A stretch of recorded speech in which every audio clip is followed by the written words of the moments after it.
friends, it's Hannah at Lovely Little Lives. Today is my 30-week mark for pregnancy. I am at exactly 30 weeks today, so I thought I would do a little pregnancy update. I did one at 26 weeks. I'll link that in the description if you want to see it. Besides that, I just started my YouTube channel, so I hadn't had any previous updates, but I'll try to do one for the next every few weeks until the baby comes. So here I am in the baby's room. I'll probably do a nursery reveal later on with a video and a blog post, but here's a sneak peek of what our little one's room looks like. It's pretty similar to what we had for our previous babies. Since we have 3 girls, well, this will be our 3rd girl. And so we have all the princess and pink stuff. But I did rearrange the room for this pregnancy, and I also got these roses behind me are from Hobby Lobby, and I bought those specifically for this baby. So I'm really excited about how they turned out, and they're just like foam roses that Hobby Lobby had in different sizes and colors. So I just bought a bunch of them and arranged them on the wall, and I will do a more detailed look at all that in a few weeks.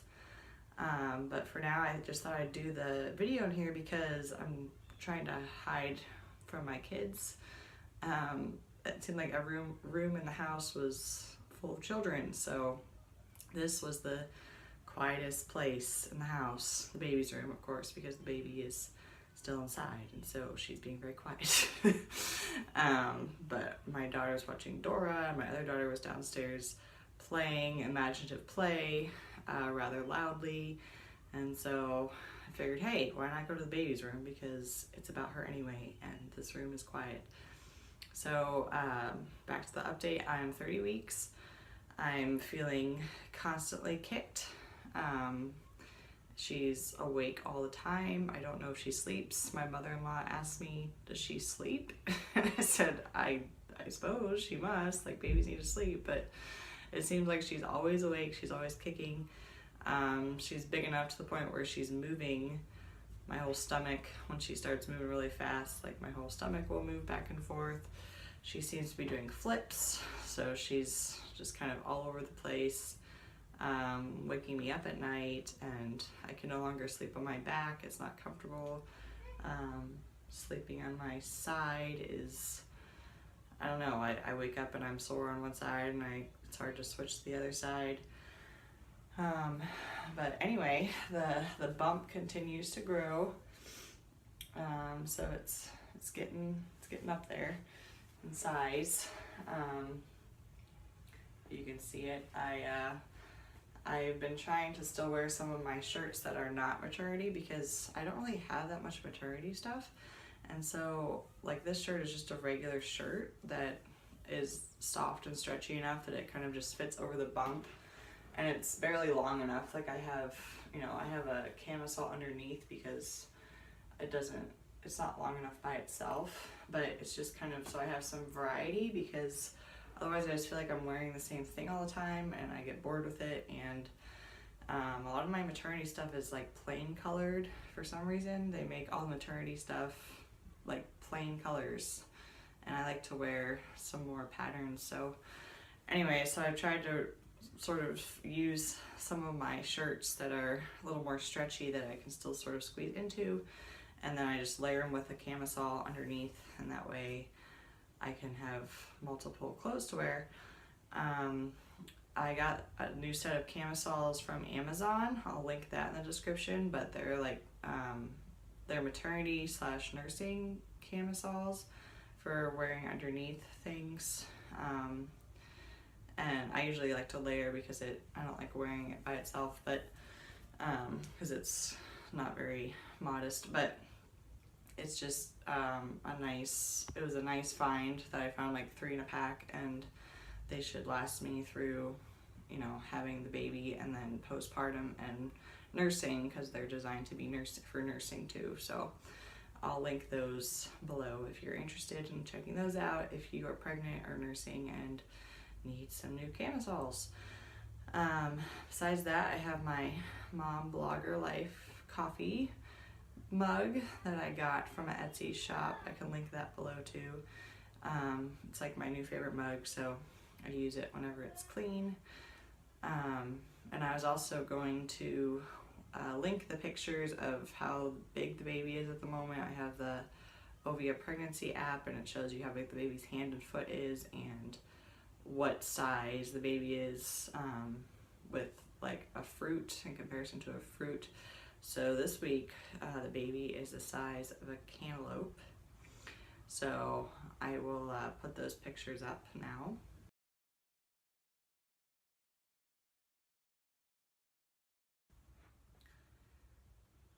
I also recently got my hair cut. I got it shortened. It was really long and the split ends were getting really bad. So I got it shortened and relayered, and then I got new bangs and new framing around my face, which was exciting because it's just nice to have a new haircut and nice to feel another aspect is just ready for baby to come. I start to feel really like clumsy and huge the last trimester and kind of just frumpy, you know, just kind of like all my nothing fits and all my t-shirts like make me look huge. And so I've been trying to dress nicely when I can and sort of dress up and do my makeup and have, you know, my hair look decent and nothing crazy, but just kind of, you know, it just helps psychologically, for me at least, to just feel presentable, even though I'm pregnant. And being pregnant, you should be presentable, you know, like it should be something you're celebrating instead of something you're dragging yourself through. And so I just like to try to look that way and look like I'm enjoying motherhood and enjoying my pregnancy, which I'm trying the best I can to do. It's still hard some days because it is so uncomfortable, but I'm just trying to be joyful about it and to present myself that way. So I'm excited about the outfit I put together today.